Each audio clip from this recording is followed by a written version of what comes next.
sebagai tantangan adalah keadaan di ASEAN sendiri. Karena pada tahun 2010 kami menyusun program ini dengan dasar bahwa Indonesia sebagai tuan rumah ASEAN, Indonesia sebagai ASEAN Chairman waktu itu.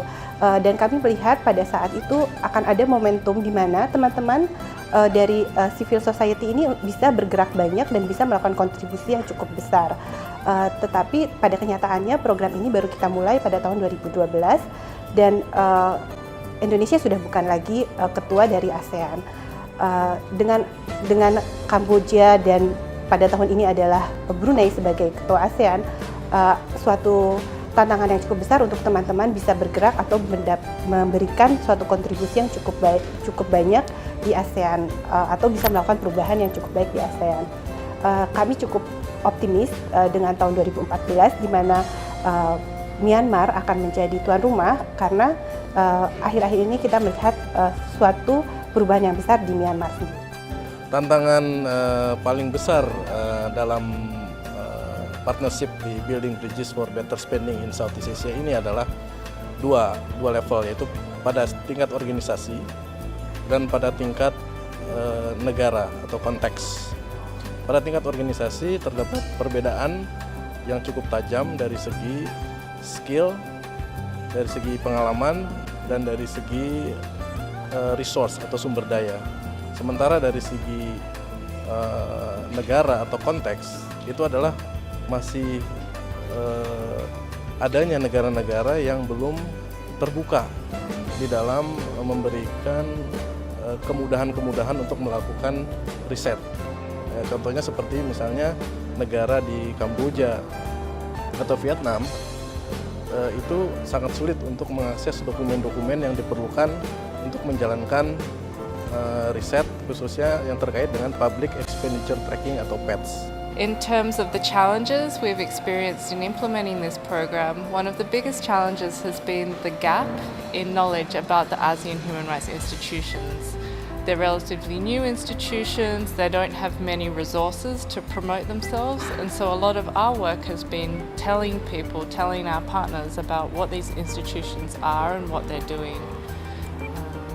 And so this awareness raising stage is really taking up a lot of time and effort before we can move into developing advocacy tools and strategies for engaging with the institutions themselves.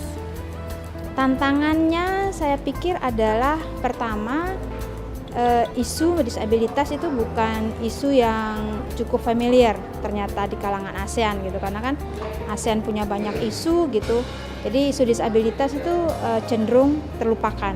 Nah, jadi itu tantangan yang pertama, jadi mengenalkan terlebih dahulu isunya, apalagi kemudian agenda secara spesifik berbicara mengenai partisipasi politik, itu lebih lagi gitu, ngapain nih disabilitas ngomong mengenai partisipasi politik.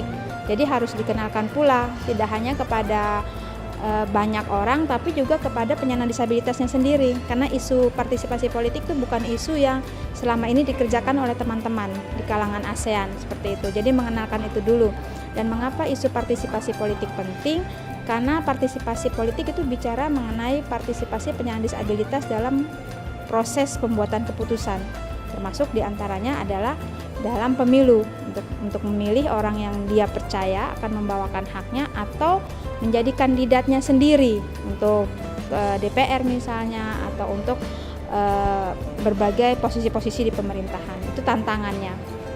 Tentu saja karena ini baru menginjak tahun kedua dan seperti sudah diketahui bahwa Power ini merupakan kemitraan yang dibangun betul-betul baru, jadi masih banyak tantangan yang harus kami hadapi, terutama karena sebetulnya tujuan advokasi kami kan lebih ke tingkat regional. Kesulitannya mungkin di situ, yang sekarang kami harus hadapi adalah bagaimana membawa kemitraan kita ke tingkat yang lebih tinggi lagi, ke tingkat yang regional. Apalagi dalam karena itu sebuah kelompok tersendiri lagi ya. Kalau untuk misalnya kelompok ASEAN, di mana sebetulnya ASEAN itu kan lebih kepada government, G2G kan. Jadi itu kita harus membawa grup kita ke level yang lebih tinggi lagi. Mungkin itu tantangan yang sementara ini kami hadapi. Jadi sedangkan konsolidasi dalam partnership kami sendiri sekarang sudah cukup baik dan nama IKAT-AS pun sudah cukup dikenal oleh beberapa stakeholder di negara-negara di 5 negara tersebut. Tantangan yang dihadapi oleh program Asia Calling di bawah IKAT-AS adalah bagaimana program ini terus berjalan mencapai tujuannya, tetapi juga dengan memahami satu persatu kondisi sosial politik di negara Asia Tenggara yang sangat berbeda-beda. Jadi kami harus saling betul-betul memahami bagaimana situasi institusi rekan kami atau partner kami di negara-negara tersebut dan juga kondisi sosial politik serta kebebasan media. Disitulah fleksibilitas harus terjadi, bagaimana kami memahami tetapi juga memahami masing-masing negara, tetapi juga memahami tujuan yang ingin dicapai, dan di situ kami harus bisa melakukan fleksibilitas, kalaupun sampai harus melakukan perubahan terhadap rencana-rencana yang sudah dibuat, tetapi dengan diskusi dan pemahaman yang sama-sama dengan partner kami, maka kita melakukan perubahan asalkan tercapai tujuan yang telah ditetapkan sebelumnya.